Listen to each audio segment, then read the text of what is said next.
Look at that. Look All at that. right. One step Excellent. ahead, mate. All right, let me get on Instagram and I'll get us going live. Okay. I was just deciding whether I wanted to do it.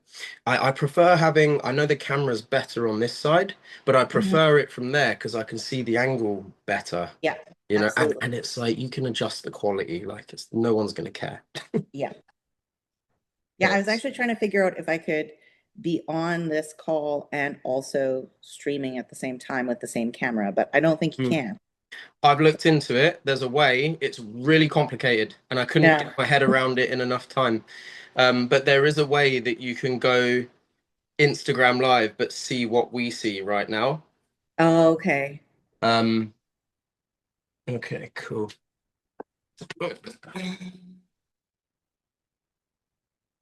Wonderful. Got it right. What I'm gonna do is I'm gonna start letting people in, Okay. and I'm think what I'll do is I'll introduce you if that's okay. Yeah, Um, absolutely. and I'll say this is something that we've worked on for a while. This is something Hmm. that we've been putting together between the two of us, and you are the absolute expert in your field. And you have very kindly given up your time to spend with us and the crew. Oh, well, for you, I don't mind, Jack. Hang on a minute. Keep them keep them waiting. Let's start letting them in. Boom.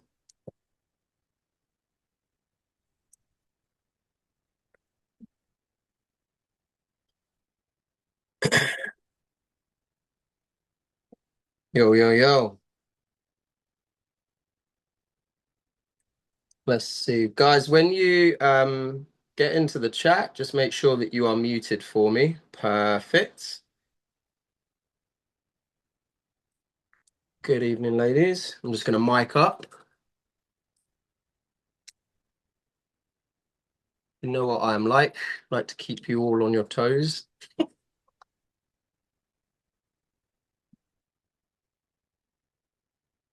How many have we got? One, two, three, four, five. Cool.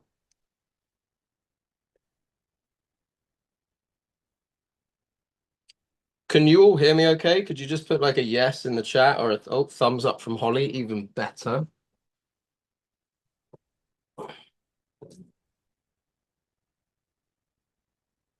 Wonderful stuff. Right. Good stuff. I say then, lovely ladies, that we get cracking. So, thank you all for being here this evening. I am really excited for this actually. It's a very important topic. And you know what? For quite a while, a few of you have approached me and asked if maybe we could discuss this topic in a little bit more detail.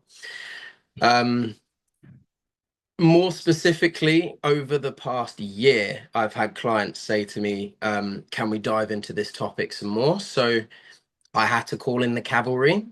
I had to approach the absolute best, and we can get on these kind of calls and talk about this topic because I coach quite a lot of ladies and female powerlifters in this sport, um, and the topic of longevity comes up quite a lot. So this is a super important topic, but I'm going to ramble on for a little bit, and that's not my job this evening. So I'm going to pass the reins over, but it does give me absolute great pleasure to introduce Dr. Laura Reimer, a very good friend of mine, and she will be delivering a Q&A, answering all our questions on perimenopause and menopause later on in life and how to navigate it. So, Laura, I guess over to you, mate.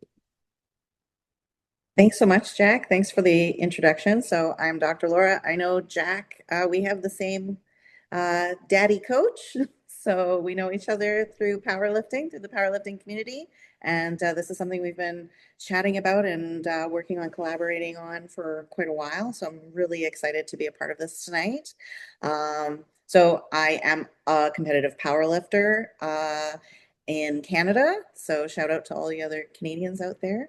And I am also a menopause coach. I'm certified as well in corrective exercise, rehabilitation, mobility coaching, as well as personal training, nutrition, health and wellness coaching. And I also have a PhD in integrative biology. But most importantly, I am super passionate about educating women and empowering women to live a life built with strength. Um, and that means, putting ourselves first, prioritizing our health, and making sure that we can live the lives we want to live for as long as possible. So, by 100%. understanding things, yeah, by understanding perimenopause, hormones, nutrition, strength training foundations, we can really live the life that we want to live for as long as possible and stay independent, well past perimenopause and beyond. Yeah, and also like obviously I can't speak on the topic because I am not a woman, but as you get older and obviously later on in life, the pattern that I see is that it can be quite scary, right? But it doesn't have to be. Absolutely.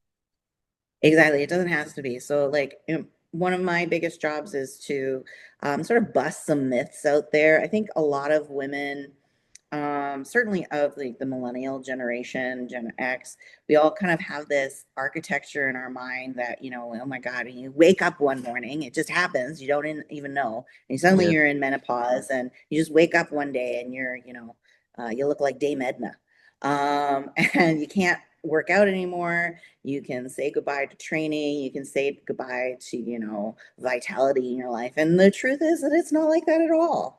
Mm. From our community in the lifting community, I mean, there are some just killer power lifters in the M1, M2, even M3 category. We're talking like up 100%, through yeah. their 60s, 70s that are just crushing, world records and PRs and really living life to its fullest. So I think it's an important narrative that we need to change. I think that's super important as well because, there's almost like a stigma with it as well. And it's like, you get older and weak things break. And, Hmm. you obviously like run the risk of osteoporosis. And, on another level, this is a conversation I've had with my dad recently because I've said to him, like, why don't you do a powerlifting competition? And he's like, oh yeah, I'll probably give that a go. And he's 67, so he's still, I would consider that still relatively young, lots of life in him, but he has that fear of future injury. And I'm saying, well, man, you should be more worried about bending over to pick the shopping up and your back blowing out. Um, Yeah. but one thing that I find so incredible, Laura, is that obviously you're incredibly smart and there's you're highly intellectual, um but you're also a competitive IPF powerlifter, which is Hmm. which is brilliant. So that's such a high accolade as well, considering that like so the topics that we're discussing tonight, like when I was in Ireland, there was like I believe she was like in her late 60s early 70s, she's doing deadlifts like for the European Championships. It's insane. Yeah. So cool. Yeah, it's pretty inspiring, right? And it just tells us that like it's not written in stone that suddenly we are, sedentary beings that rarely leave the house or have really limited mobility. Like the world is still our oyster, just in a different way, right? Mm, And I think that it's important to remember, it, social media tells us that aging is the problem, aging is a disease. The enhanced games were just on, and so they had Brian Johnson on. I don't know if you caught any of that, but he's sort of the lead example of billionaires using their life savings to try and live forever. Aging is inevitable. Aging happens to us all. It's part of nature, but sarcopenia, muscle loss, bone loss through osteoporosis, mhm. frailty, and loss of autonomy doesn't have to be inevitable. Aging is inevitable, but all of those other things underneath it do not have to be inevitable. And so, like talking like you, for your father, there are ways to reduce our fall risk and to keep us, picking up our own groceries and doing all those compound movements, well into our 80s, Yeah. right?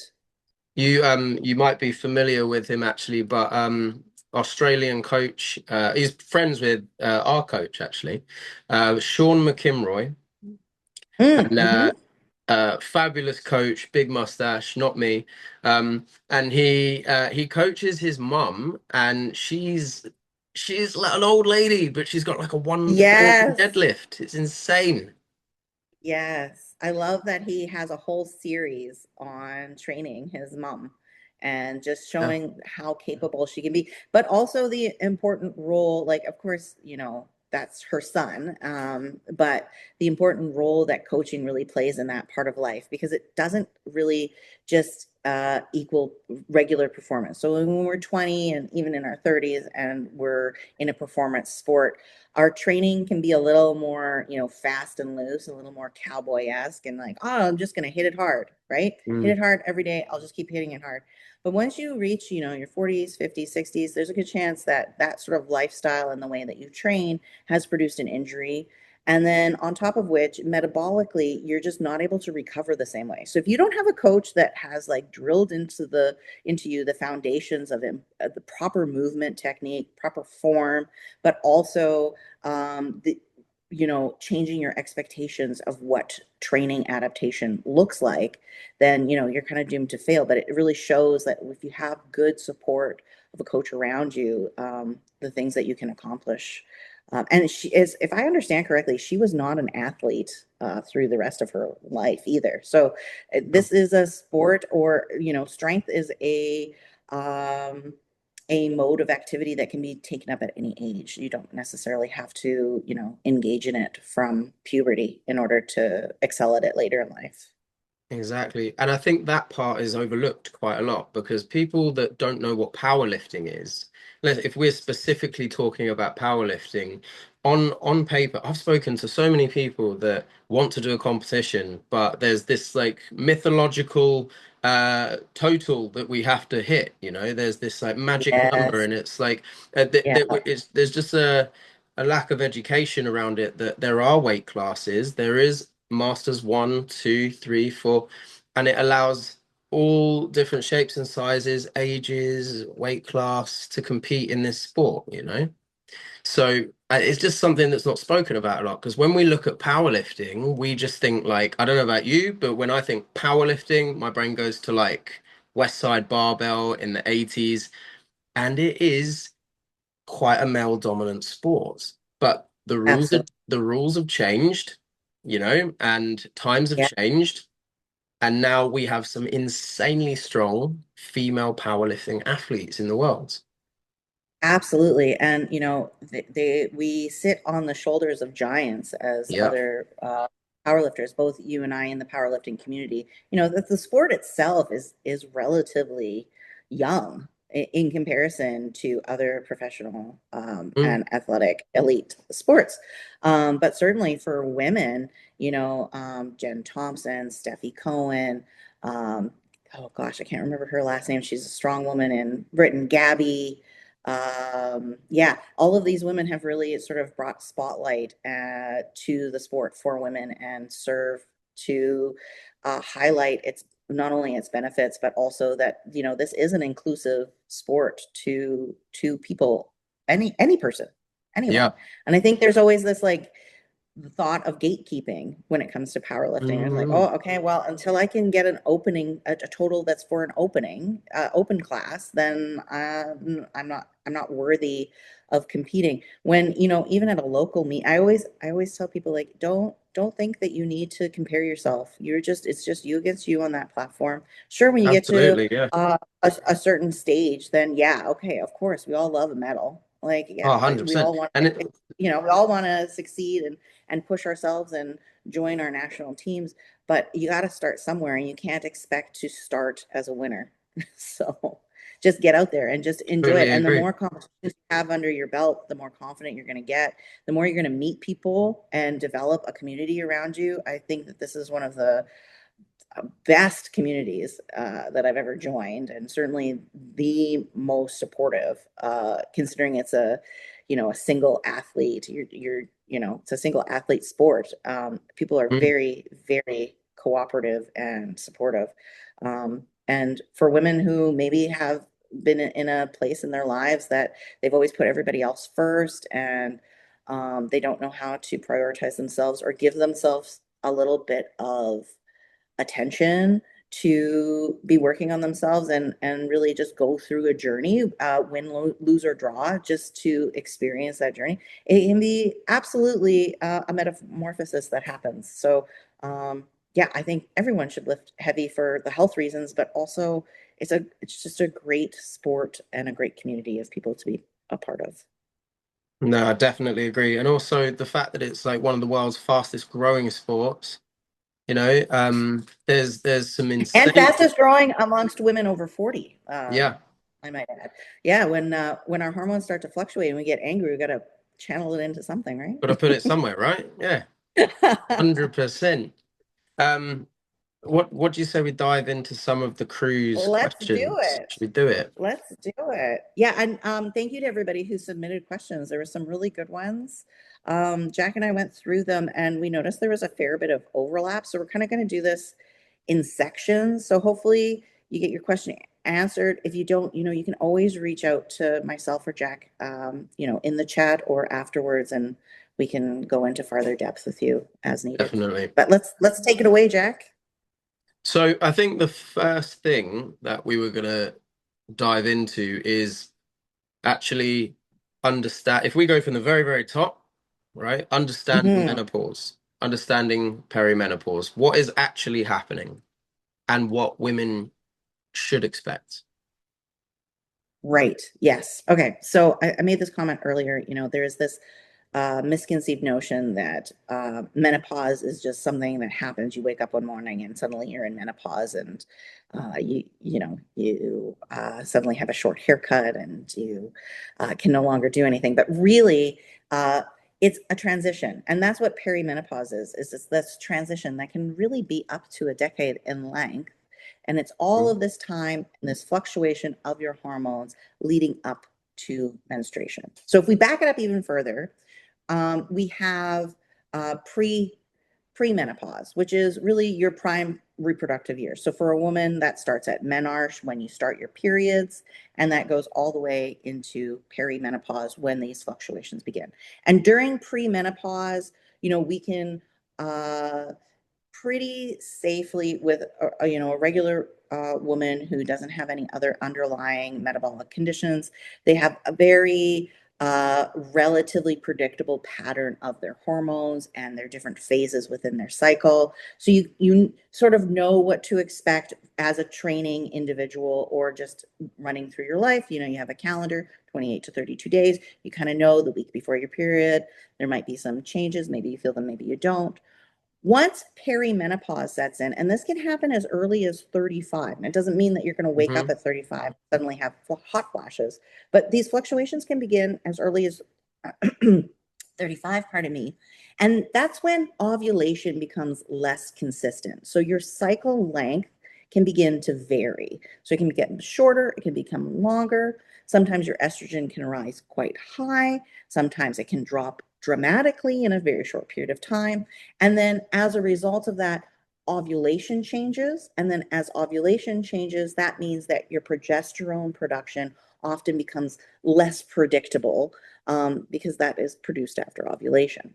And then once you go through menopause, which is really just one day in your entire life, and it marks the 1 year anniversary of your last period. After that day is done, you're officially in postmenopause. Now, the good news about postmenopause is that your hormone fluctuations, although they have declined and will continue to decline somewhat, they become much more predictable because they stabilize but remain Hmm. low. So when you're talking about training or just, quality of life, things become more predictable. So your training outcomes and how you'll adapt to training programs I then become I more was I predictable. was about to ask you that actually. So there's like those telltale signs, right? So Yes. like you would kind of, if you keep on top of those changes and they become a lot more predictable, you can kind of plan ahead. So in some respects, you can kind of come away from your training session and sort of have an idea of what's going to happen after, right? Yeah, so in the pre-menopause time that you can be like, okay, I'm going into we're going to talk about it a little later because I know there was a lot of questions about the luteal phase. And you can be Hmm. like, okay, training, I'm in my luteal phase. These are the symptoms, common symptoms can be I'm tired, I feel stiff, sore joints. You can be like, Hmm. okay, I know this is happening. I've already talked to my coach about it. We plan for this week that this is my deload week, or my goal is now mobility and stuff, and you can plan for it. But once you're in perimenopause, things get chaotic. So you Mm. might have a cycle that's 4 weeks, followed by a cycle that's 8 weeks, followed by a cycle that's 2 weeks. And those fluctuations you can't anticipate anymore, but you can still monitor your symptoms and signals of what your body is trying to tell you. And it really becomes more about training the body you have today versus I have a well laid out and rigid plan. Yeah, I like that approach. Yeah, definitely. Hmm. Just take it day by day, 100%, and then just keep an eye on those kind of fluctuations and changes. Yeah, because it's super unpredictable, isn't it? It is. It can be very unpredictable. And again, some women are very sensitive to these fluctuations and some are not. So just like in premenopause, just in a regular luteal phase, some women's brains are highly sensitive to hormone fluctuations. And so their neurotransmitter pathways aren't affected. Maybe they even feel stronger because they've been doing progressive overload. And this is week 3, week 4, and they're pushing hard and they're feeling good. Whereas Hmm. other women highly sensitive to those changes. And they feel like maybe the wheels are falling off the cart a little bit, and so they need to come up with coping strategies. And so when you look at auto regulation, that's really asking yourself a series of questions based on your recovery and how you're feeling that day, and saying, okay, when I'm working up to my working set, when I'm doing my warm ups to my working set, maybe I'm at 63 kilos in that squat and it's feeling a lot heavier than it normally has. So do I go up to 75 kilos or do I stay at 63 and really work on technique? What's my body telling me is best for me? It's not necessarily a failure. It doesn't mean that, you failed your training that day. It just means that you're progressing in a different way than you expected for the day.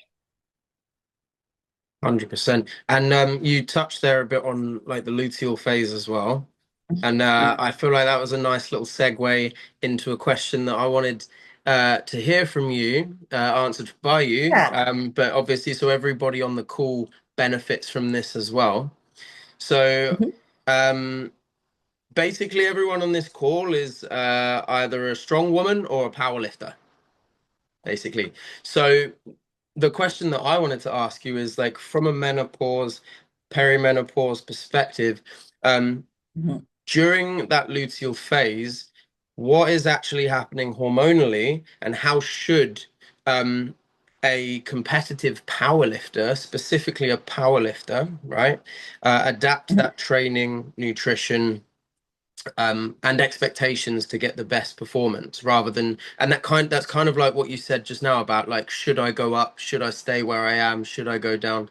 Rather than just like pushing through it.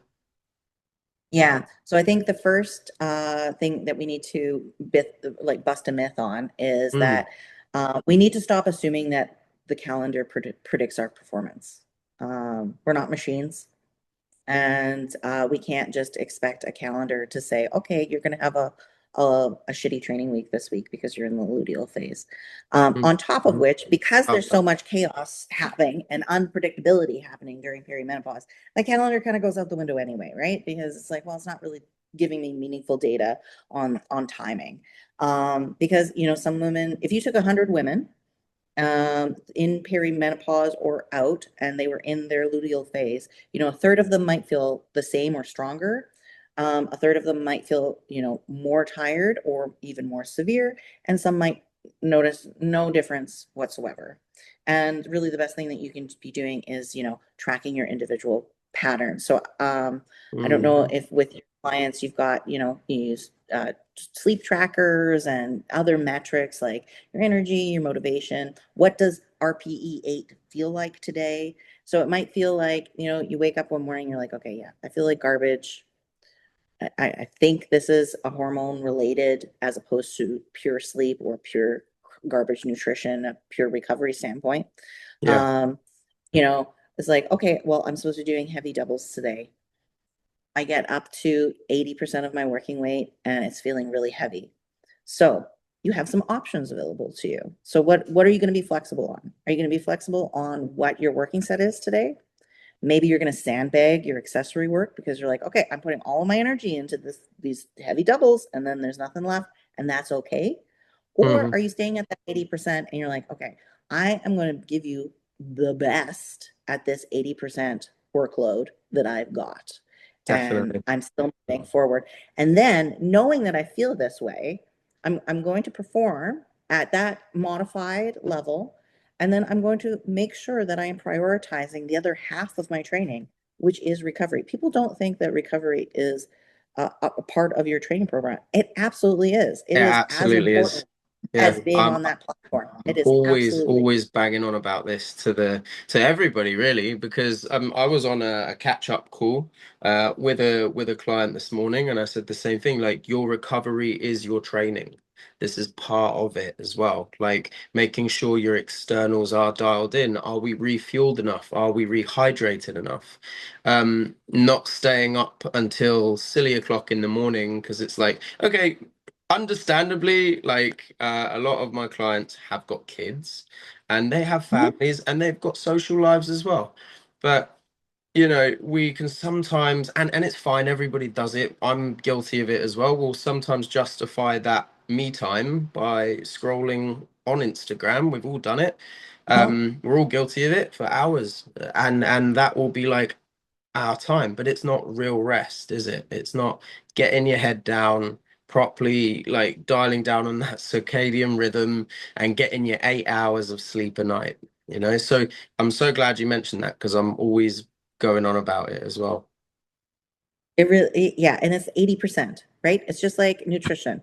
If you can be within your target 80% of the time, that's where you're going to see performance growth.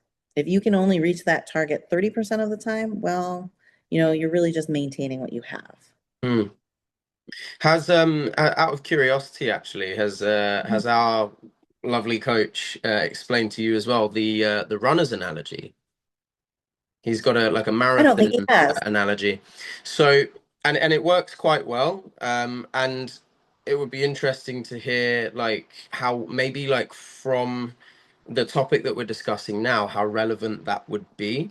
But it's like the biggest contributor to your central nervous system fatigue is gonna be volume, volume, volume. And pure endurance. And the analogy here is that marathon runners and long distance runners, they get to the end of the race and their limbs stop working and they just collapse and they just drop to the floor and it's almost like their brain packs its suitcase up and goes, I'm done, I quit. And they need to be Yeah, wrapped in tin foil because they've been exposed to just so much volume. So what I say to a lot of the guys and girls and everyone in the program is if you are going into a session and you can hit that weight and it's not the weight that's the issue, it's the intensity of that volume, then cut your rep range. And I was just wondering, was yeah. that something maybe you would prescribe as well? Absolutely. I would definitely. So, you basically have three items you can adjust. You can adjust your volume, you can Hmm. adjust your intensity, and you can adjust your expectations. So I would usually adjust intensity, just because there is some compelling evidence. We talk about metabolic conditioning and HIIT related training during perimenopause and menopause during that time transition, and how it has a more detrimental effect Hmm. to metabolism and recovery versus moderate or low intensity actions. So I think I always say, okay, well, you choose one or the other. We either do volume or we do intensity, and then Yeah. you're still hitting it hard, but you're not overloading your central nervous system. So yes, I usually say intensity, because really intensity can be within rep range or it can be your load tolerance. So I say that it's intensity, and if you're feeling that you're already at an 8 RPE on your last warm up, then that might become your working set, and maybe you're cutting your volume in half as well. But yes, absolutely. Mm. I would never say to a client, well, just stay in bed. Like, you should get Yeah. out there and see what you can do and open yourself up a little bit, because Hmm. we as humans are the worst uh, predictors of our own RPE, of our own rates of exertion, Yeah. until we're actually out there and forced to test them. So No, definitely. And yeah, this is why like I find RPE is just so subjective as well, because we've yeah, all done that where something feels really damn heavy and then we watch. That's the importance of watching the set back, isn't it? Because you watch it back and you're like, actually, I could probably do that's looking like an RPE of 6. Like I could probably do like a few more reps here, you know? yeah. If you're still maintaining speed and technique, then you're probably still okay. That's really the benefit of today's technology, right? Is you can film every single set. Whereas before it Absolutely, yeah. was like, you have your program, and you're like, well, I think this is doing okay, and my Yeah. knees don't hurt. I must be all right. So, As long as your knees don't hurt, it's all right. right? Um, Awesome. We've I think we had like oh gosh, we had like 16 questions, didn't we? We did. We had a lot. I feel like we're getting through some of them.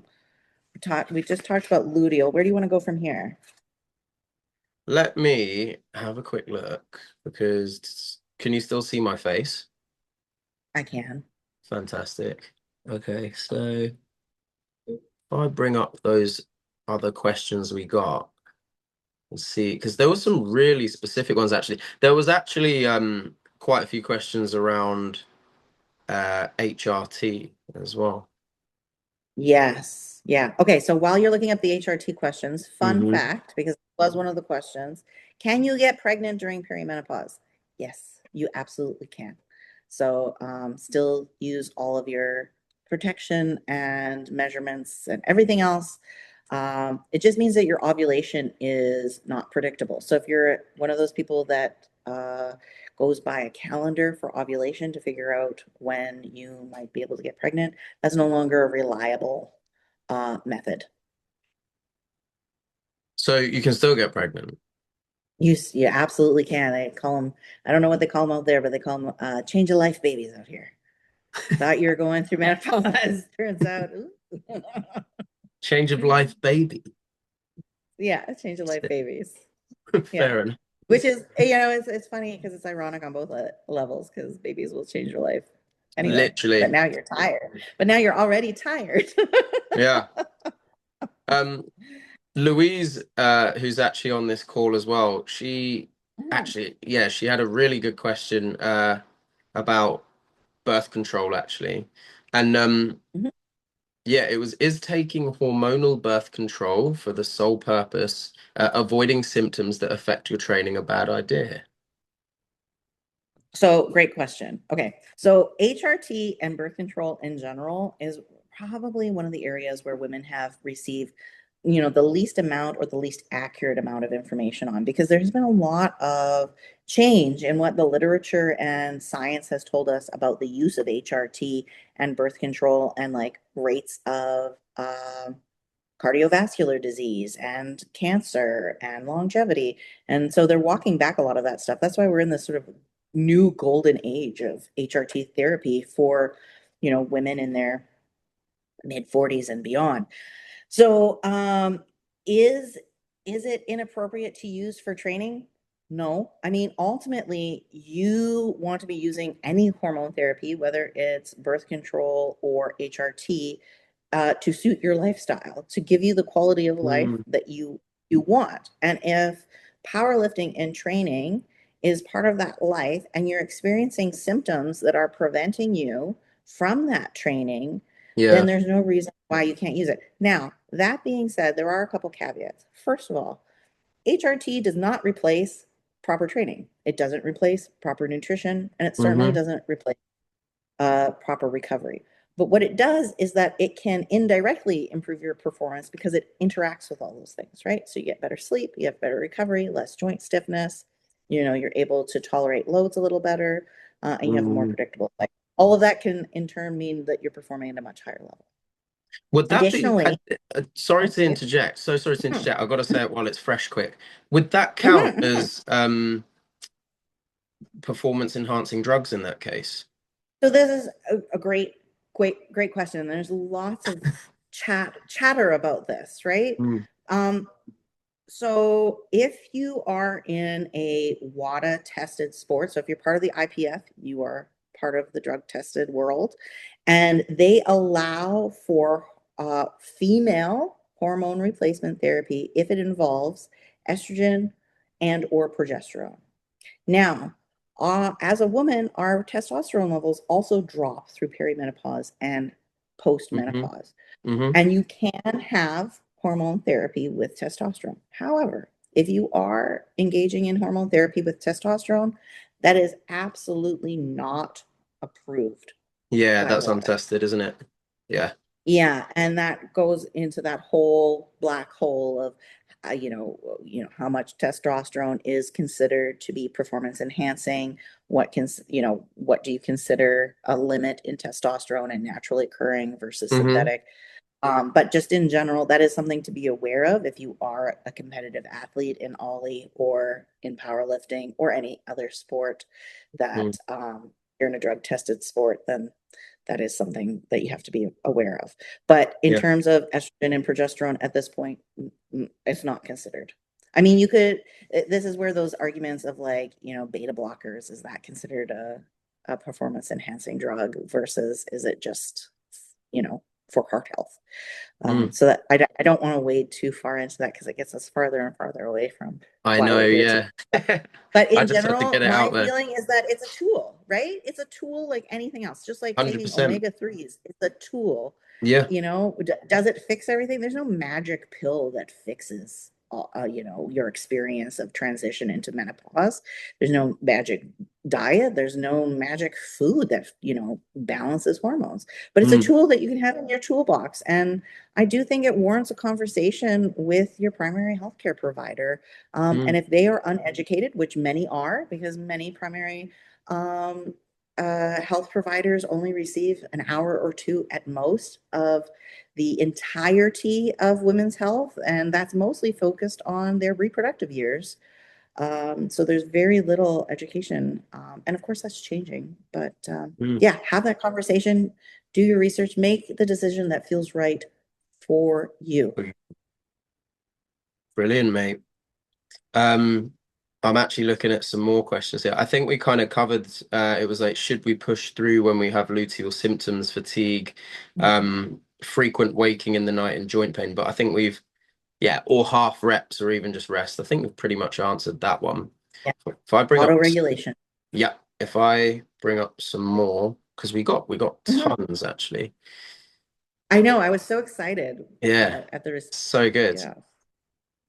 Okay, so we've answered that one. Is HRT a good alternative to birth control to manage symptoms from the drop in estrogen? Well, it doesn't replace nutrition or any kind of other training. Can you get pregnant in Peri? Yes. Um,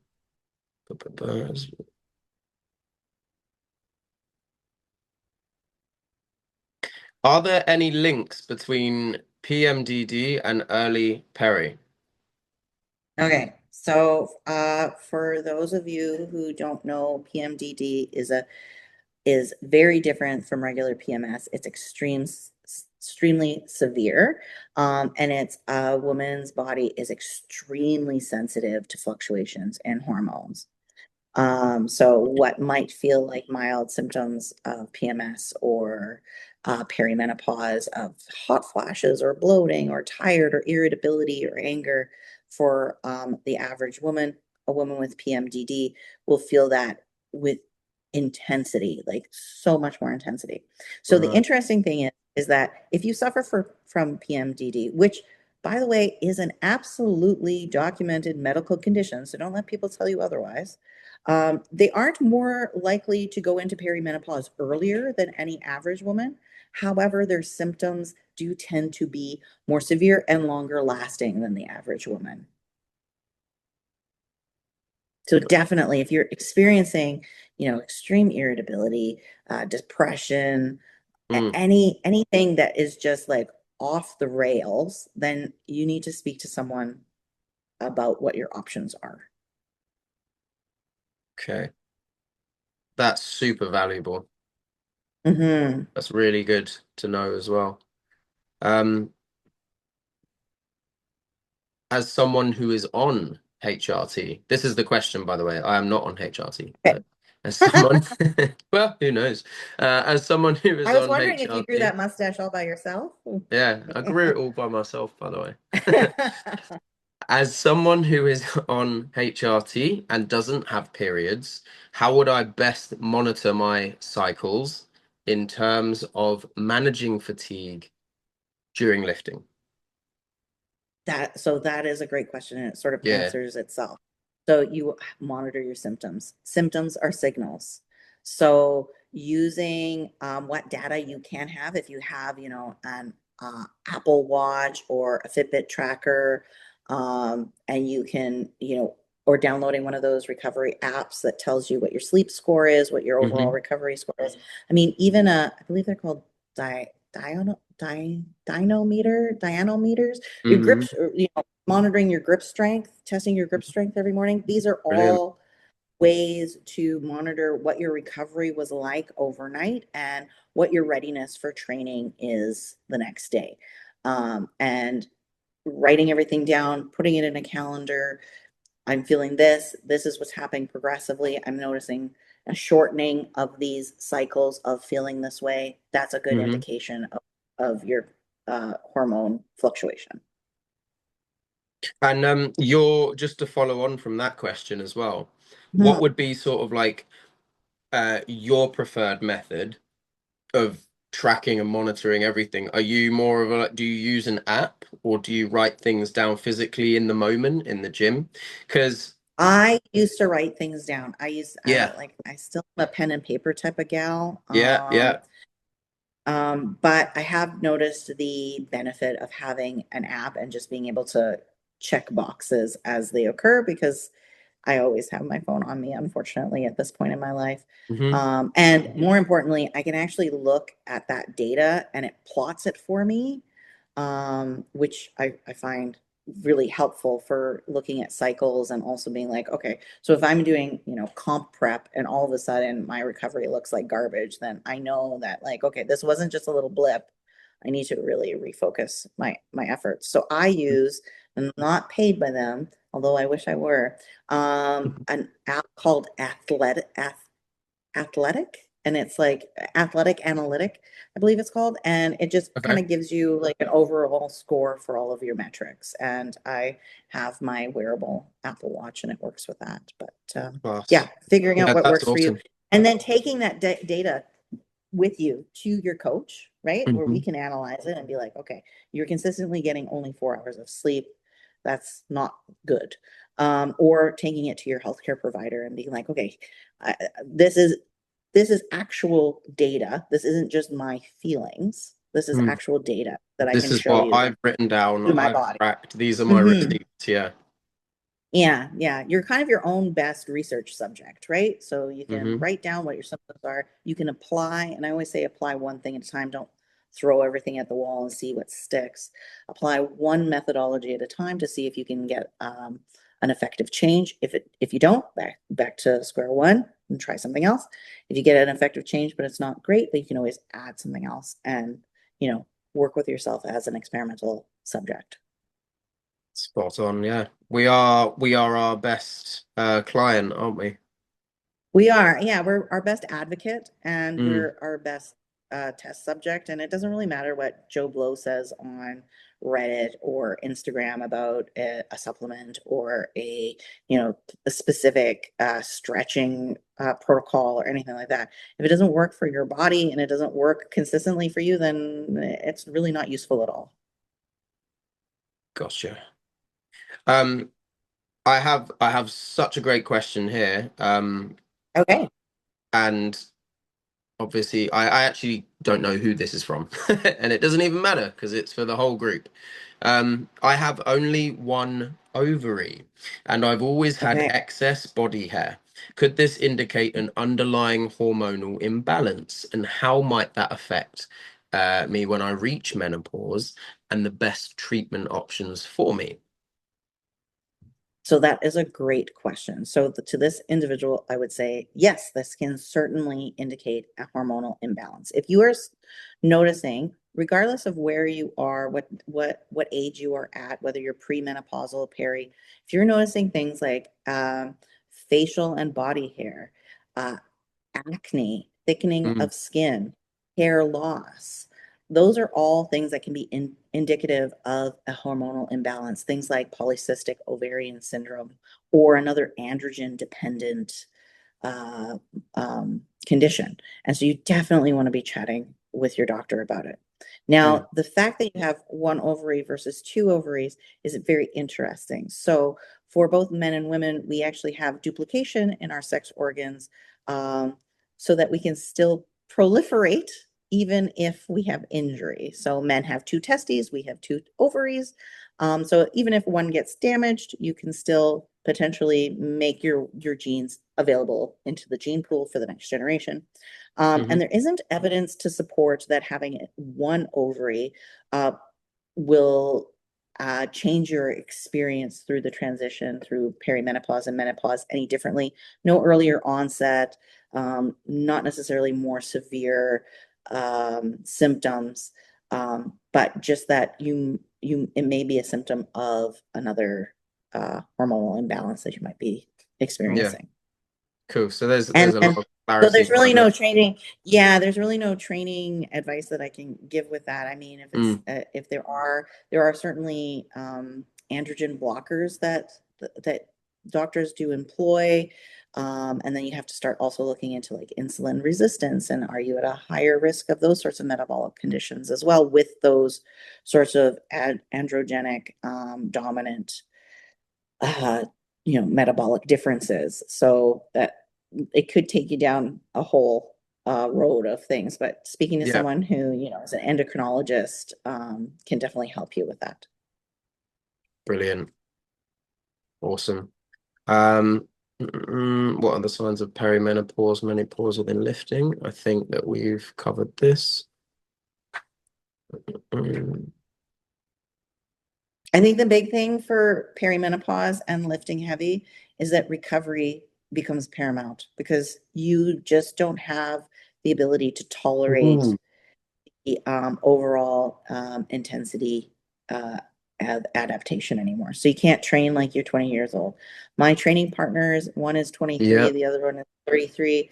I train very differently than those two guys. My days of training 6 days a week in the gym, lifting heavy are for now behind me. And when I recognized that and I talked to my coach about it, he yeah. said, well, maybe you don't need to. Maybe let's put you at 4 days a week. And actually, right now, through this period of time, just the type Mm. of training I'm working on some wave training, I'm doing heavy lifting only 3 days a week. And I've noticed that Oh, cutting back yeah. has actually increased my performance dramatically. I'm gonna Um, dive in there yeah. now because what you're saying now about wave loading is like music to my ears. I love wave loading as programming. So like, 3 sets, 2 sets, 1 set in the following session. But I feel like that's such a great way to control that frequency as well. And like I'm actually there's actually a few of our lifters now where I'm utilizing like wave loading programming. Um if we're diving into that as well, I'm just throwing it out there. Would that really be beneficial for somebody that was sort of going through the menopause as well? I think it really depends on what your tolerance to that adaptation is. Mhm. Because it can be quite intense, right? That we're It can. working within Yeah. 90% of your one rep max. And so like I've never felt stronger while Mm. doing it, but I've also never felt weaker on my back down sets. Yeah. So it's a bit of a mind, It can you be got to quite wrap your mind intense around you. yeah. Yeah. And that's why But in it's good terms to of short moderate the chain, load, but yeah, yeah, exactly. And I certainly wouldn't recommend it for a novice lifter. I mean, a more mm, moderately to advanced lifter, absolutely. But you don't want to, if you're listening to this wherever you are, whether it's Instagram Live or later on YouTube, and you're like, oh, I wonder what wave loading is, and you're, 6 months into your strength training journey, it's not designed it you have to be careful. You can hurt yourself. yeah. But it does in terms of building strength in a short period of time, like you definitely see results. Hmm. I think it just depends on the person. Some people are going to tolerate that really well. I would Mm, again really think about what your volume is throughout the week and yeah, how yeah. how many sessions you're trying to get. If you're trying to decide between super accumulation though and wave training. I think wave training is Wave probably training is a better. gentler, it's a gentler option. Yeah. Just because, so this is something that I've been wrestling with as, I just turned 45 and I think about not only what my body can handle in a short period of time, but also, I'm a mom, I have a family, I have a business, like what kind of time I can really, set aside to something like a Hmm. super accumulation program, even though, they're 14, 21 days in length. They're so Yep. intense and they require so much time and intensity. Yeah. So The it's chances of being 21. successful are It's slower. 21 sessions, isn't it? Over the Yeah. course of 14 days. For anyone on this Yes. call that doesn't know what super accumulation is, it's you have to disappear for like the 14-day period. It's 2 weeks, you vanish off the face of the Yeah. earth, and all that matters is your nutrition, your training, and I believe it's 2 sessions a day, isn't it? It's 2 sessions a day. Yeah, Yeah, but every absolutely. single day for 14 days. Yeah. Yeah. I mean, I'm gonna do it So at some point not as ideal for someone in, like a mid 40s mom with a job. no. But certainly if I had learned about super accumulation when I had part-time work and I was a student and I had all the Hmm. energy in the world and didn't answer to anybody else besides myself, Yep. um, it would be so this sort of the wave training sort of accomplishes a similar goal to the super accumulation, albeit over a longer period of time. Fantastic. That kind of leads me into another topic, which is like I want to kind of dive into a bit of mindset now because we have got another question Hmm. from the crew, and if I bring it Okay. up now, it is. It's like a game show, isn't it?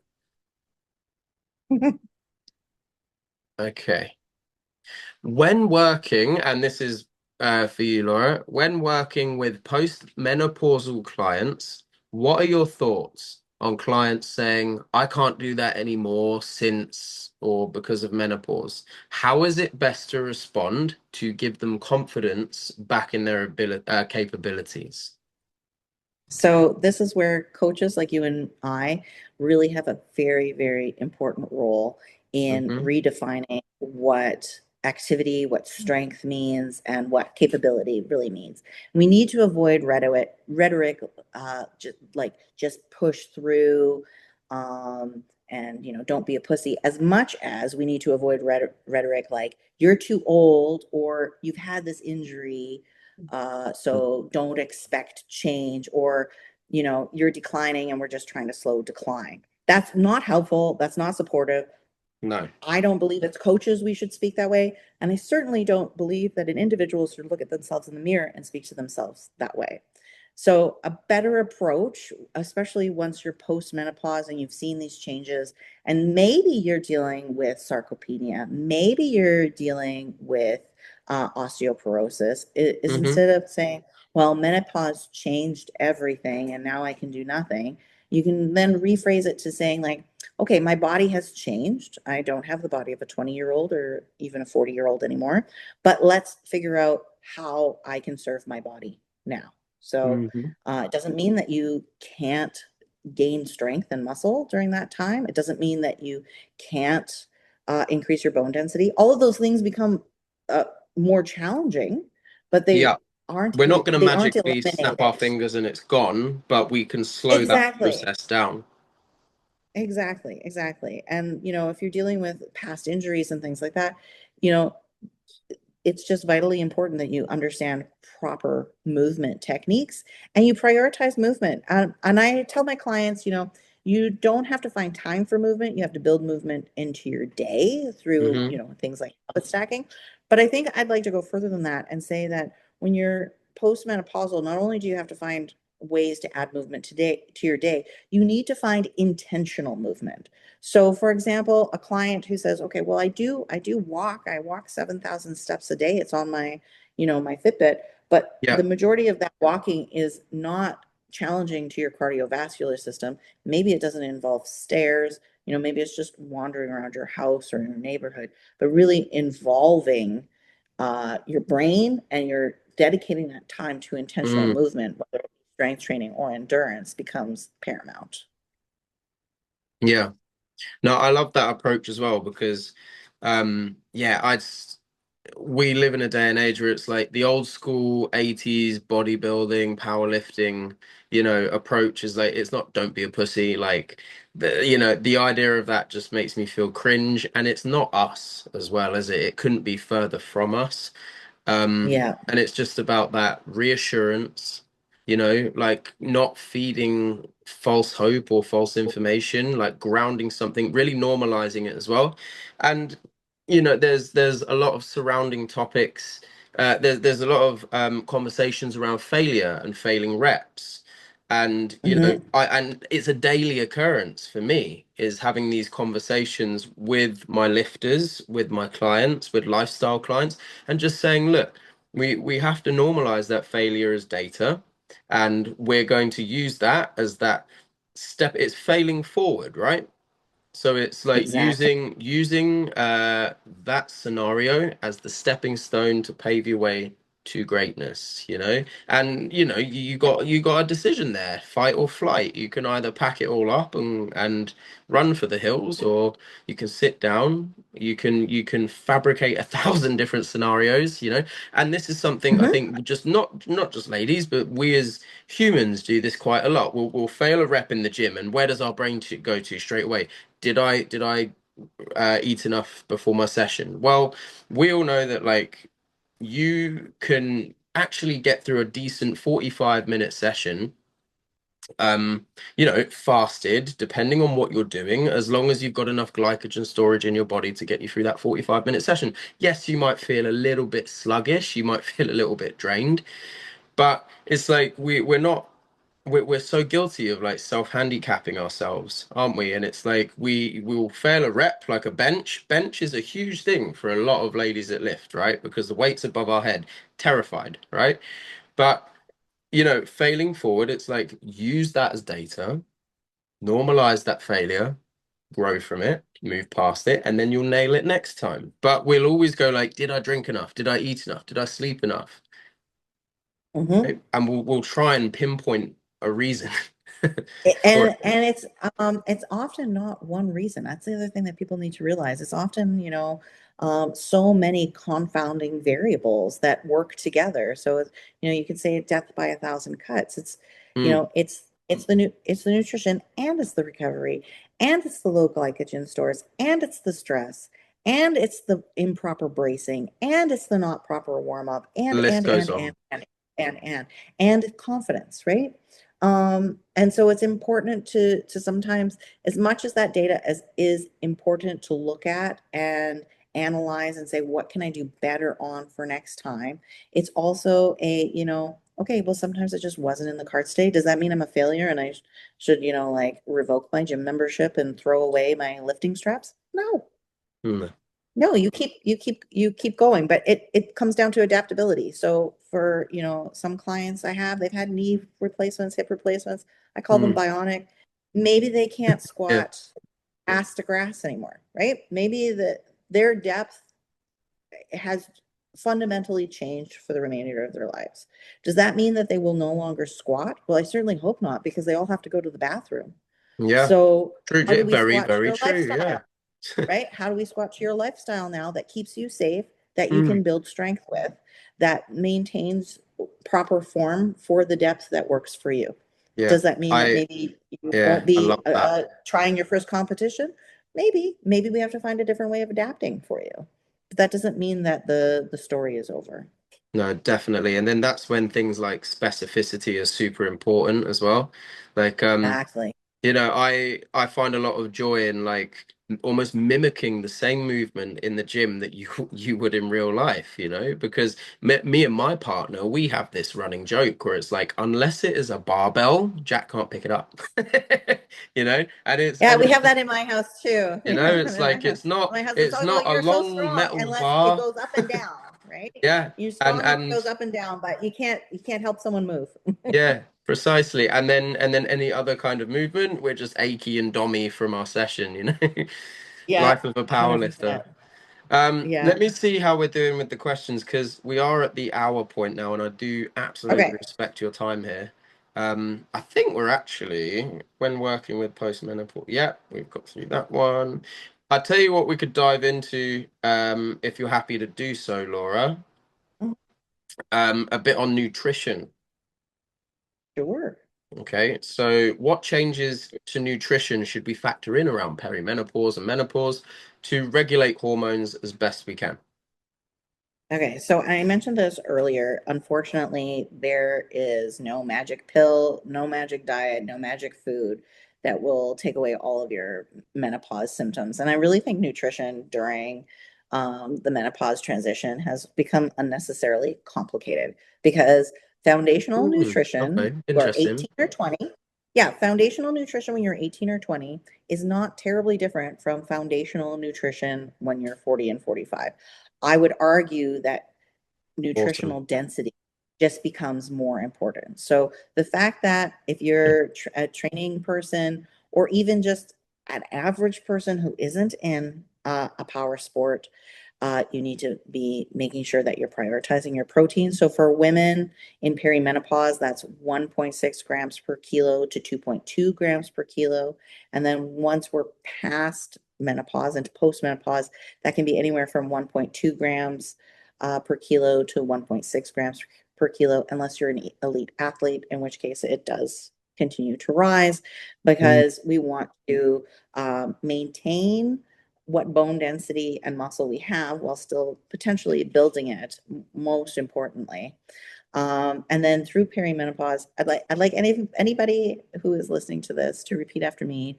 Carbs are not the enemy. I grew up through the 80s and 90s where mm, first fat enemy and everything was zero fat and fat no.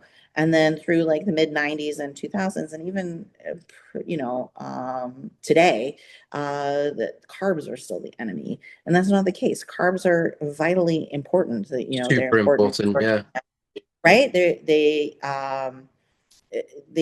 give us training performance. They help with our glycogen Mhm. stores. They assist us in recovery, and Mm, also they help us with our thyroid function. But many women during perimenopause, they start to notice body composition changes, which is yeah, very normal.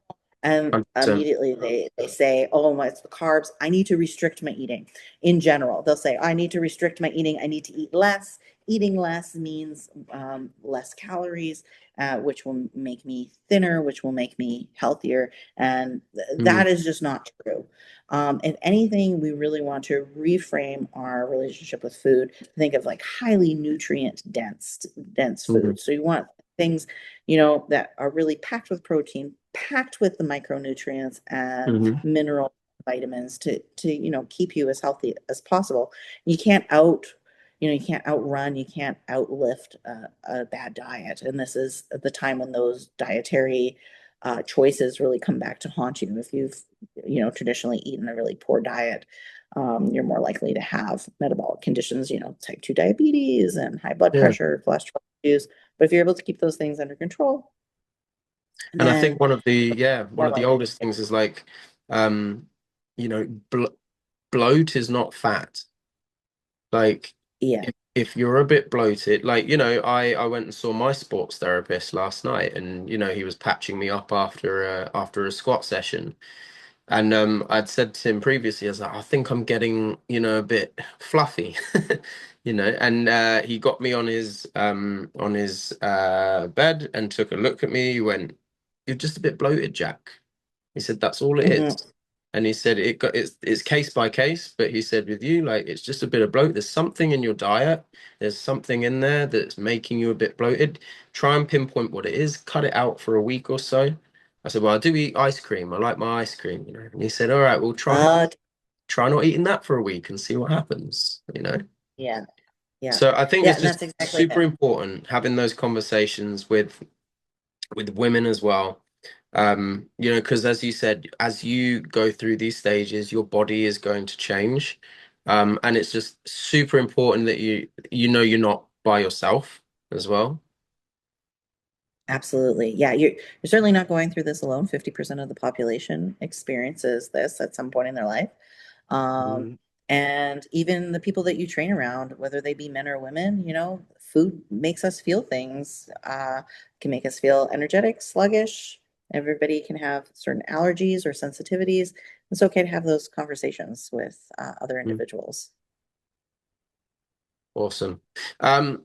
Right, okay. I think we've covered so much. So much. Can you tell us about the pros and cons? Do you fancy doing one more? How are you for time? Let's do, you know what? I'm good for Okay. another 45 minutes, actually. That's when my next client is. So, Are you? Let's do one more. Um, okay. and we'll sort of cap it there. But this is our final big question because we've done when Okay. working with postmenopause clients. Yep, done that one. Changes to nutrition. So we've done absolutely loads, which is fantastic. And I've saved this as well. So it will be going up onto YouTube and we'll be able to all watch it back as well. Hmm. Uh, uh, uh,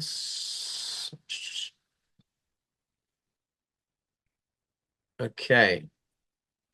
Can you tell us about the pros and cons of HRT and other hormonal interventions that we may be offered around menopause? I feel like it's so taboo and we don't get educated on it, if it's a healthy choice or not. I understand everyone is different, but surely letting nature take its course is the way we were designed. Or does HRT actually offer enough pros to outweigh the cons? How can HRT or lack of it impact training? Very loaded Okay. That's question. a very, very loaded, meaty question to finish off our chat today. Okay, let's get into it. So we talked a little bit about HRT before. There's conflicting literature from the past and some changing minds about the role that HRT can play in helping women navigate through perimenopause, through to menopause. So let's talk about the benefits of HRT for Hmm. some individuals. And let's keep in mind, as the client mentioned, and not everybody is the same, Yeah, and not everyone is a good candidate for HRT. Okay. very true. So if you are a good candidate, HRT can help reduce your hot flashes. It can improve your sleep quality. It can reduce or decrease bone loss, assuming there aren't other interventions already taking place, as well as it can um, reduce your decline of muscle loss, which then in turn reduces your risk of falls and fractures. It can improve any vaginal symptoms and libido symptoms that you might be experiencing. And overall, all of those things point towards one thing: improving the quality of your life during Of this life, transition, literally quality of life. right? Yeah. Quality of life. And so many women, who go on to HRT who are also training will find that improving those symptoms that I listed Mm, allows them to, first of all, train more consistently mm. and have better training and performance outcomes. So the question of, is it really worth it? Should we just let nature take its course? I mean, that is such an individual question that I would never say to someone and give them the judgment that, using HRT is a cop out or cheating or anything like that. If it Mm. helps you live your life, and you're using it not as only your only tool, right? We're not using it as a magic device or a magic pill or a magic cream or Yeah, anything like that. We're using it in conjunction with all the other things that we spoke about this evening, with nutrition, 100%. which, right, with proper coaching, with proper mindset. If you're using it as a part and Hmm. not as you're hanging your hat on this one intervention, I, Yeah. I don't see why it would be why it would have negative indications. Now, there are contraindications, right? Hmm. So things like high blood pressure or stroke. And if you have different histories, these are things that would make you a poor candidate, especially for prolonged use of these sorts of things. So that's where, we're coaches. We don't prescribe medication, and for good Nope. reason. We have been, we're not medically educated in that realm. We Hmm. talk to the people who are. So whether it be a gynecologist, endocrinologist, family practitioner, they're going to be able to tell you whether you're a good candidate. And then it's your choice, whether you decide that HRT is for you. Are there other methodologies for helping to stave off these symptoms? Yep, absolutely. Hmm. Prioritizing your recovery, breath work, finding ways to reduce your stress, finding community, strength training, Yeah. exercising your body. These are all techniques that have been shown to lessen some symptoms. Yeah. There's also, herbal supplementation and other supplements. That is its own 1 hour chat that we can chat about is supplementation Mm. through midlife. Um, and again, there are I pros and cons. Some clients do better than others, I was but yeah. I was at a seminar um a few weeks ago, about a month ago now, and it was just a discussion on peptides and how the fitness industry is changing.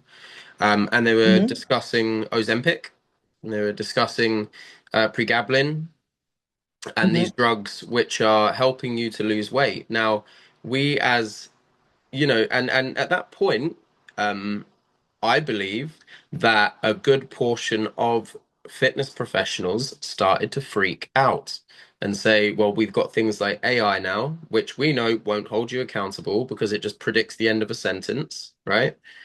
And then we have these drugs which are making you lose weight. Now, if you're a fat loss coach, um, you have a responsibility now to bridge that gap.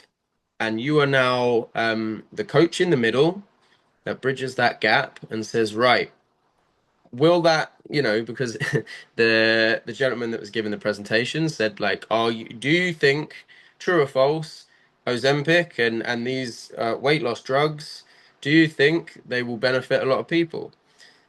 And I'm like, well, again, it's case by case, we don't want to see it as the miracle cure, because yes, you can lose all of this weight, sure, but then Hmm. you will need to understand like the work ethic and building work capacity, getting back into the gym, working with a fitness professional to now pack on that muscle, build that strength and long-lasting sustainable habits. So we actually just bridge this gap. So I just wanted to mention that there as well, because we're discussing HRT and it's like, I think I agree with you 100%. It's very much case by case. And is this going to be, are you a good candidate for something like that? But then what comes after? Exactly. What are you doing alongside this as well? Yeah, I think that's a really great analogy with GLP-1s and AI. All of those things are tools, but they're not singular. interventions or singular answers, right? And I think that coaches that understand the use of AI and they understand the use of other medical interventions and medications and know how to navigate that with their clients are Mm. the ones that are going to have longevity in this field of health and Thrive. wellness, right? They're the ones that are going to thrive. And it's like with any other technology boom that you see. It's like those who either accept the technology and move ahead alongside it, or those who, deny it or refuse to accept it, don't do so well, right? Because they get left behind. You will end up getting left behind. Yeah, precisely. Yeah. But no, we don't want that. No, No one wants no. that. Um, what I'm gonna do is I think we've gone like 15 minutes over. We've basically Okay. covered everything we wanted to speak about. Um, but yeah, just from myself and I'm sure from the rest of the crew as well. Laura, thank you so much for giving up your time and just coming on this call with us. I've learned a lot as well. And it's just been like a really great use of an hour, super valuable. And guys, if you have any questions or any follow-up questions about the stuff that we've discussed, and you want to discuss it with myself and Laura, okay, drop Dr. Laura a follow, okay, if you haven't done so already, and she's more than happy to answer your questions. Um, I love doing calls like this because obviously, I can reach out to absolute experts in their field, my friends within the industry, and we can team up, work together for your benefit, guys. So yeah, Laura, just thank you so much, mate. Oh, absolutely. It was absolutely my pleasure, Jack. Every time that I get to chat with people, educate them a little bit about one of the topics that I'm passionate about, and really empower people to educate themselves and further, push themselves and train is a great day. So I appreciate you offering me this collaboration and getting to know some of your clients. So thank you very much. And I'm Very, very happy welcome. to answer questions and do it again sometime. Yeah, totally. We'll make it happen. We should do a follow-up. Yeah, absolutely. Awesome. Okay, everybody, have a wonderful rest of your evening. I'm just gonna hit stop here.